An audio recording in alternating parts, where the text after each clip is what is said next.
All right, I think we're back on live. Let's see. I think we're back on live. I just got to go back to check real quick. Yeah, we're back on live. We're back on live. Okay.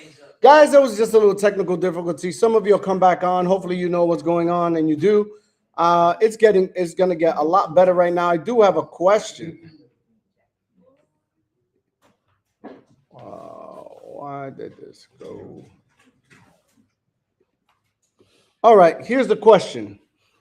You read a book, you come off all these highs, you get all these ideas, right? Then reality hits.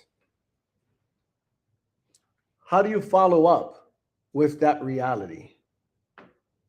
You get off, you come from a conference. Think about that for a minute. What's your follow-up? Marvin, you're the next contestant on The Price is Right.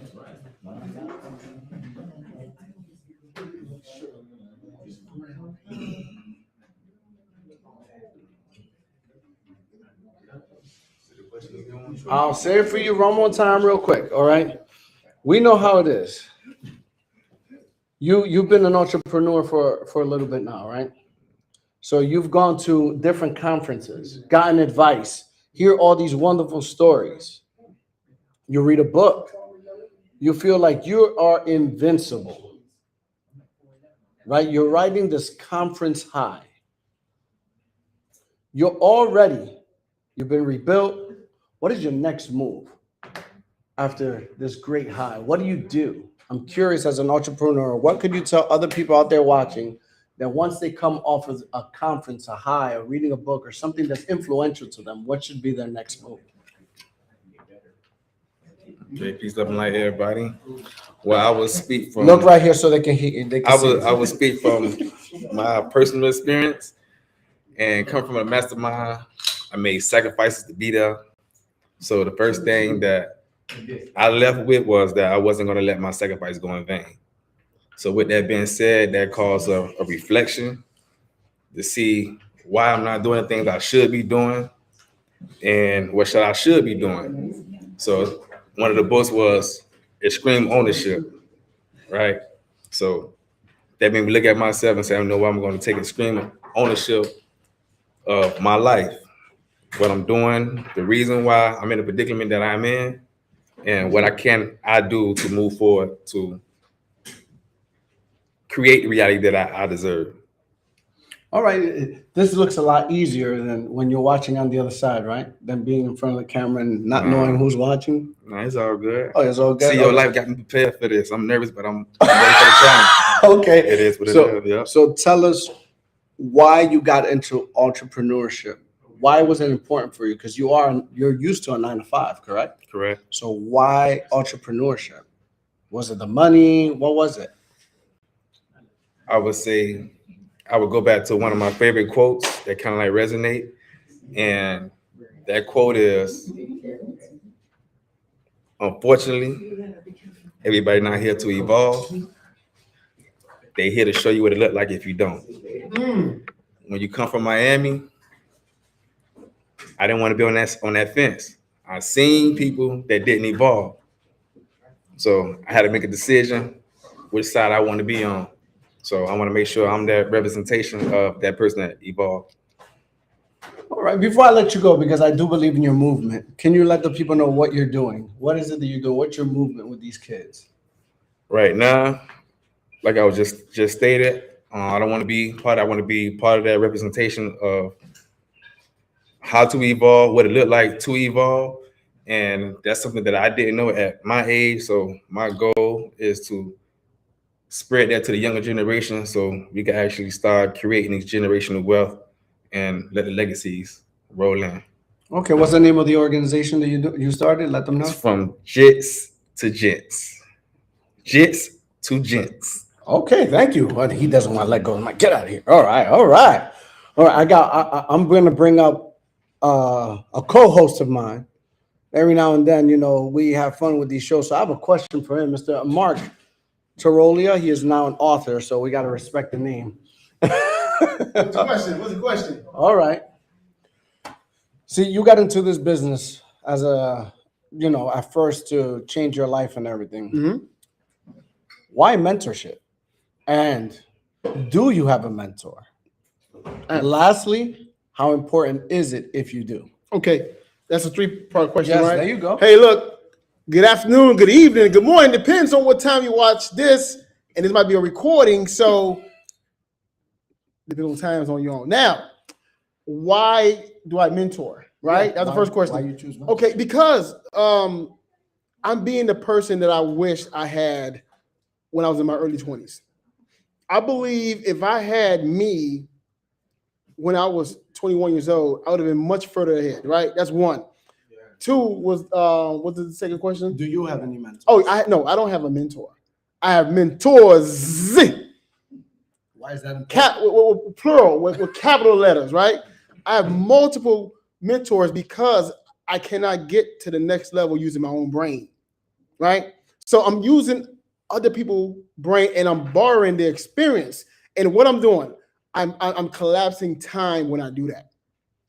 Because if I'm talking to my mentor, if I'm giving them a story of what I'm about to get into, he's gonna tell me, you might want to make a left and not a right, because when I made a left, this is what happened. So guess what? Now to get to my destination, it has collapsed. It's shorter now.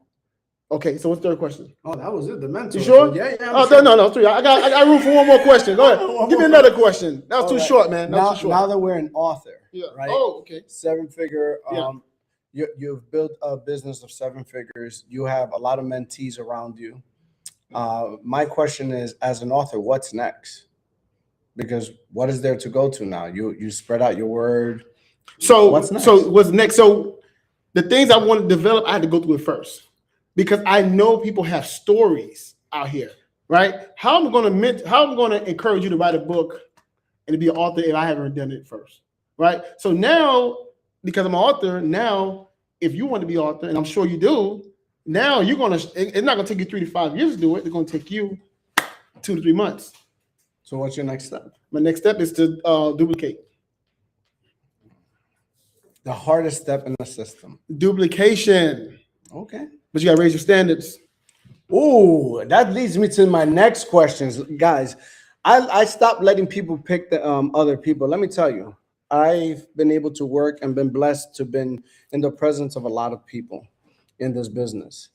Now, in our business through partnership, this is one person that's always talking about the standards. And I want to see what the standards mean to her. So, Miss Carla Powell, come on up here. Let me ask you a question. This is one of my business partners. She's out of here in South Florida. I'll let her say from where. She's doing some big things, but she doesn't come to us as, she wasn't always in this industry, but always an entrepreneur. Step up so they can see you. She almost matches the background there. I have a question. Why is it that standards are so important to you? Please elaborate on that, because you're really, really strict on the standards. Well, You can hold the microphone. There you go. standards are important because if we don't have standards, then the things that we do wouldn't mean, I believe, would not mean much. Okay, so our standards, my standards are high. It's always been high because I like people to raise to my standards. Why? Because I believe my standards are good standards. Okay, but I think people should have standards though, because there should be a regime in anything that we do. We should not just have. If we're doing anything, it should not be done just because we want to do it. We should do it for reasons, and our reasons can be our standards. So, I don't know if that's answered your question. That answers my question, but Okay. don't go too far, because this is going to go to everybody here. Okay. And they're going to cheat off your answer. This is one of my, I use this as one of my tougher questions. What does the word leadership mean to you? Someone, you guys hear this a lot. A leader is someone that, if you're a good leader, the people under you can duplicate you. You should be someone that have high standards and can be followed. So you want to be a leader that is So you're stumping me, Leo. I have all these thoughts in my What head does it mean? to get it. Leadership, or Mhm. what does it What mean? does the word leadership mean to you? Someone who you can follow. A good leader is duplicatable. Someone who is, who it could be your mentor as well, and someone who can give you the tools. As a leader, you have the tools in order to help the people that's below you. So a good leader also has to be a good follower, because you can't be a leader if you haven't followed before. Interesting. Come on up, sir. If any of you are watching online, please see if you see any questions that somebody might state. What what does the word leadership mean to you? Okay, so the word leadership. So basically, to be a leader, you would have to lead from the front, right? So I want to be, or a leader should be, a person that before you know what the task is, the people that follows that leader should automatically want to do it. So it's like, if I'm going to ask a question or ask you to do something, if you don't even have a clarity of what it is, you're already ready. Like, that is what a leader should be like. Someone who get more yeses than nos, right? So that's my like definition. Okay. Mr. Ezra, the word leadership, what comes to mind? I'm keeping it open. I'm just saying, what does the word leadership mean? And they're giving it to you. All right, y'all. The word leadership means to me someone that serves. In order to be a leader, or in order to be great, you have to know how to serve. You have to be able to be an example. You have to know when to put yourself last. Not all the time, but you have to know when to push people further. I think of the Bible when it says, when they asked Jesus, who among us is great, and he said the one that serves, right? The one that serves. So for me, leadership is serving. That's what I got. Okay. And now we have another one, Miss Dada, we call her, Miss Magdala Pierre. What's the word leadership mean to you? 30-second shot clock. Good afternoon, wherever, depending on where you are at. Leadership to me, he kind of stole my answer a little bit, but servant leadership, I think about that. But also too, where there is no vision, there is people perish for the lack of vision. So you should be able to clearly communicate that with anybody who you're leading, what the vision, what the goal is, where you're headed, and what is the ultimate why we're doing this, and your why. So that was the first question, right? Yeah, just what does leadership mean to you? That was the Yeah. question. So basically, you have to be able to communicate your why to everyone, and also get them on board to understand the vision. Thank you. You know, I'm short. I'm fun size. I'm fun size, y'all. So I need like adjustments. But leadership to me is being able to depict, make sure that you can communicate that goal to someone else. Whatever your vision is, whatever you're seeing, the people who are following behind you should be able to duplicate that. They should be able to do what you do. Discipleship should be there. So that way you are able to transfer that to the next. So if you can't duplicate it, I don't know how they say, they say a king, you can't lead a people with no people. So a king is nothing without the people. Mhm. So yeah. That's Miss Magdala. We got another. Guys, what's the best part about today? It's such a unique situation. Come on, girl. Such a unique situation where I always ask people to ask questions and they challenge you. But I want Miss Mayat to tell us what leadership means, and then I have a follow-up question. So to me, like all the other speakers that came before me, they gave excellent examples of leadership. So I'm just going to add my little own unique twist to it. So leadership to me is about direction. Where are we going? How we're going to get there? And leadership to me is also about principles. what are your principles? And based on that, that's going to determine where we're going, Leo. All right. Well, I got a follow-up question. Don't go too far, Coach. I got one for you too. I got a follow-up question. See, you asked some real good questions, especially on the podcast. This girl, she's always, we're never in the same room. She's always online. She has some good questions. So today, on the Unapologetic Entrepreneur, I get to be unapologetic. And I get to turn the tables on her. If you're looking at the chat, she said, what are common mistakes new entrepreneurs make? Why don't you tell us? Well, that was a question for you. But you're an Professor. entrepreneur. Let's get it.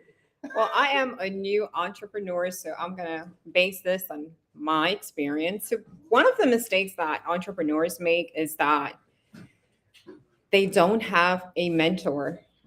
And that is something that you spoke about in one of your podcasts. When you don't have a mentor, you don't have someone who's already been where you are going, you can look at yourself and actually deter yourself from pursuing your goals, or you can delay the speed that you can accomplish your goal.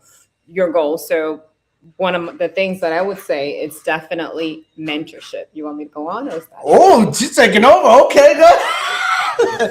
That's it, right? Maybe we might have to do a co-host opportunity here with with your podcast. I don't know.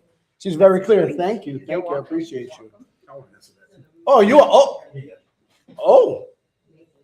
Hold on, ladies and gentlemen. Before we get to the next question, Dre wants to answer what are some common mistakes entrepreneurs make.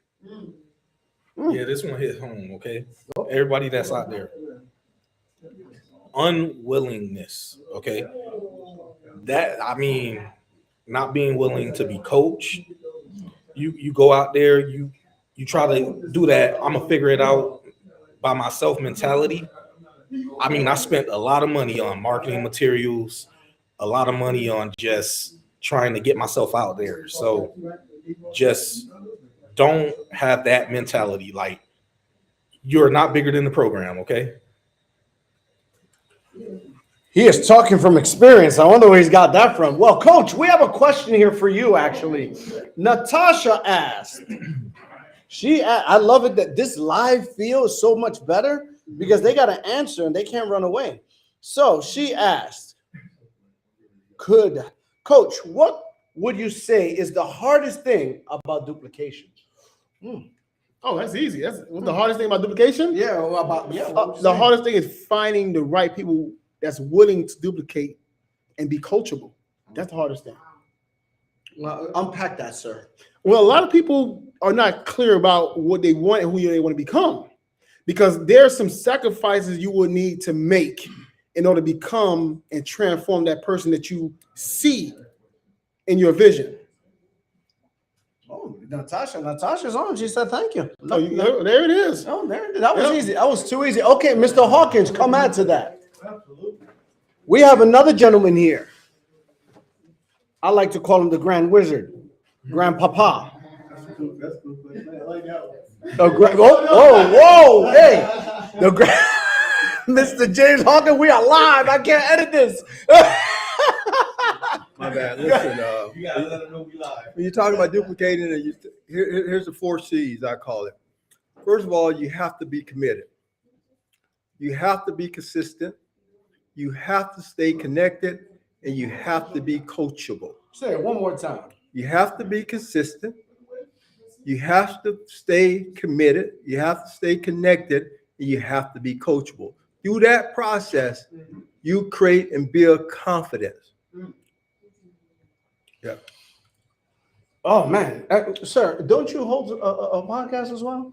Yes, You could tell. You could tell. Look, he already wants to steal my. Yes, as a matter of fact, I do have my own personal podcast. It's J. Lamar Thursday Thoughts and Tips for a Real Life Reset. Actually, this is where we challenge perspective, we inspire growth, and we help transform, make a transformation, lifetime transformation in folks. Yes, absolutely. Well, thank you, sir. Thank you. Thank you for having me on. Oh, everybody here is a victim today. They're captive. All right, let's see if we have any other questions from the crowd. Let's see before I go on to my next questions. Leaders lead and follow the same. All right, Mr. August, how you doing? No questions today for you? Mr. August, I see you there, but no questions. Let's see. We have a full audience if any of you want to ask a question. Now I'll go to mine. Okay, I'll go to mine. You ready? What did this business, what does it cost you? I want you to let that marinate. What has it cost you? Oh, damn, he got up quick. Carla, you're next. Miss Carla is coming up next. You know that you only grow in uncomfort, so we're gonna make her uncomfortable. Why don't you stay here? Because Everybody. everybody wants to do something big. Everybody wants to do something special in life. Everybody wants the exceptional lifestyle until they get the one thing and then interrupt everything.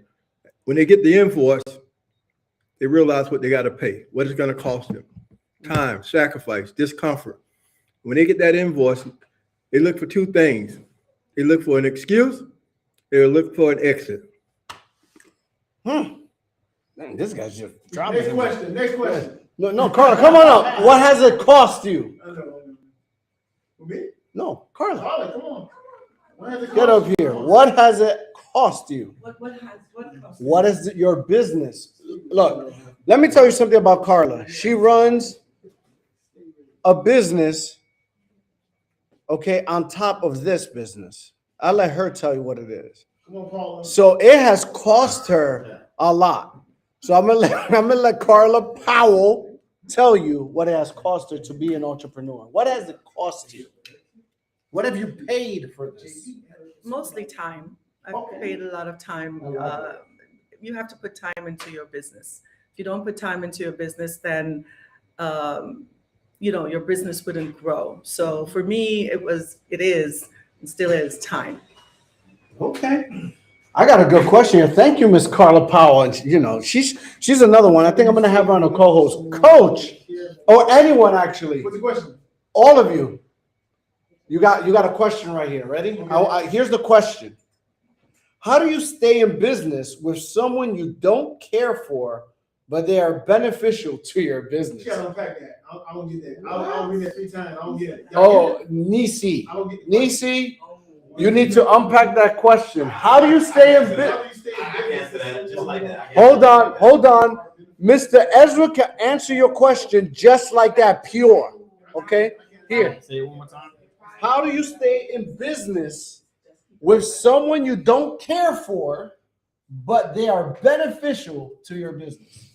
Someone that you don't care for, but beneficial to your business. So you have to be able to separate business and personal. When you're in business, you're in business. If someone is beneficial to your business,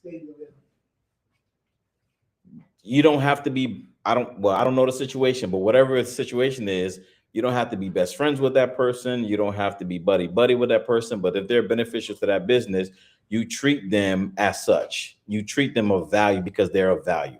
And that's it. Just keep business, personal. We got another guy that jumped up. Mr. Marvin Miller came up here and he said, I got an answer for that. Yeah. All right. I would say the number one thing is emotional intelligence. Emotional intelligence. Eat the meat, spit the bones out. Wow. All right. Nisi, you have sparked something up on the show because everybody's taking turns. Okay. He said, wait, I got something for this one. Okay, you know what? I had to really think about it. That's a really good question, right? But see, here's the thing. If you don't like that person and they're beneficial to your business, once you cut them off, you have no business. So do you want to be broke or do you want to have money? Like that's just what it is. Like emotions versus money.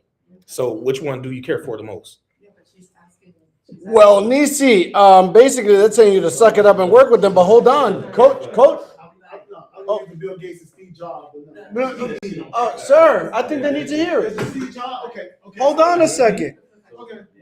Mr. Mark Tiroli has an answer for you as well. I have a case study. I have a case study. All right. Of 2 familiar names. There's a guy back in the 90s named Steve Jobs.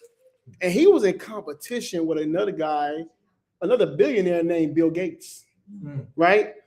But Steve Jobs knew he was going under and he needed support. He called his nemesis, Bill Gates, to bail him out. Bill Gates could have said, no, you are my competition. But Bill Gates has emotional IQ. He understands. He know business. There's no emotion in business, and you can't have a big ego. You can't have both. You can't have a big bank account and a big ego. You got to make a decision.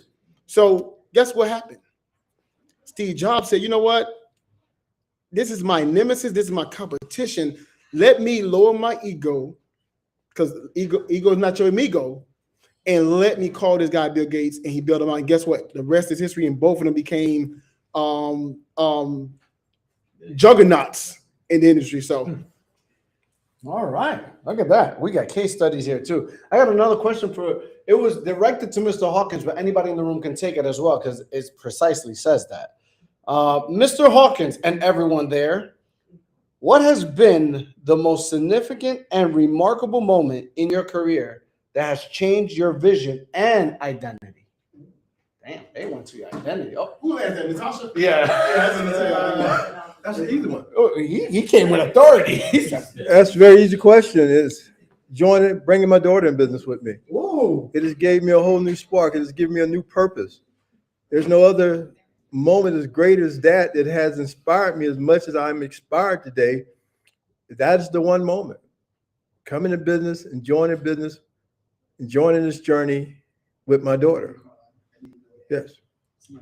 Wow. And by the way, Coach, that's all of you that answered that question. Nisi said that's what she was looking for. I'm glad you found what you were looking for. Everybody stood up. At first, it was a little, and then everybody wait, I got an opinion. All right. I have one question before I sign this off, guys. Whoever's willing to take it. As an entrepreneur, what would you say to someone that wants to start a business, but is dead afraid because of the way they were raised? They were raised 9 to 5. They're scared of starting something. They have this imagination, but they really don't know how to get started. I want you to speak to my 21-year-old son at home today about starting his own business. What would you tell him? What inspiring words would you tell him? Oh, wait a minute. I think we got somebody in that age group that's about to speak. Uh-oh. Is she coming up here? Uh-oh. Natasha, you need to answer the question too. Oh, Natasha, there's a question for you in the chat, but wait a minute. Wait, she's coming up. Okay. Oh, okay. We got two. Okay. What would you say? So I would say know what you want, Mm-hmm. establish expectations, take action, measure results. That's important, and adjust accordingly. That's what I would say. That is what you call. What's the question? Well, how would? Yes, yes, she did. What would you say to somebody that wants to be an entrepreneur and is afraid to? Like, how would you get them to get started? And I said, talk to my 21-year-old son. I don't think she's 21, but we'll never know. Hello. My answer would be scared money don't make no money. And I want you guys to understand that in this world, you have to have a level of tenacity. You have to have a level of tenacity and mental toughness. We all have to start somewhere. And I want you to remember, scared money don't make no money. So people are always going to have, their opinions, how you were raised. You were raised 9 to 5, but you want to be an entrepreneur. I want you to remember that you can do it. The sky is the limit. And the word impossible says, I'm possible. So I just want you to remember that. Thank you. Whoa, man. Whoa. Don't worry. You don't have to record it. Just go back on Facebook and take it. Wow. We got a bunch of entrepreneurs that are coaching here, guys. I want to thank you guys. I want to thank you guys as an audience for just coming in here and just hold on a second. Let me turn this for you guys right here. This is a $1 million room right here. It's a $1 million room. I want you to understand, all these entrepreneurs here are living their dream. They're all being unapologetic about making money, making lives, and changing lives, I should say. So I hope that, the words that we got from all different age groups, from young to seasoned, we won't use the word old, from young to seasoned, will be able to fit you and in your journey. Now, from here all the way in Miami, down to you guys, we're like 305. They wanted me to make sure and let them know. We want to say thank you. It's been an honor, a pleasure, and a privilege. You could have been anywhere in the world, but you were here with us. Woo! And we will see you. Listen, guys, we'll see you next week. Let me tell you something. Next week, we have another multimillionaire. We sit in rooms with millionaires. This is what you do when you're an entrepreneur. You make sure you sit in a room with millionaires because you will be the next one. Next week, we're going to talk about a statement that Mr. Mark Tarolia said, ego amigo. Before you leave, correct Olivia because she never heard the word juggernaut. She needs to Google that. What she said? She just must be a Miami word.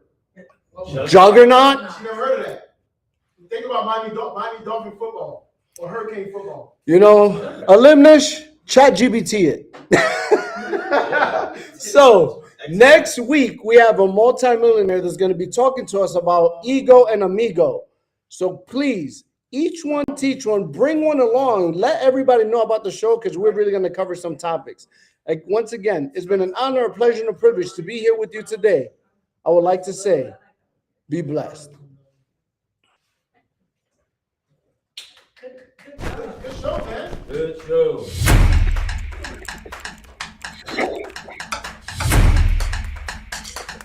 Here's what I do at home. That goes out.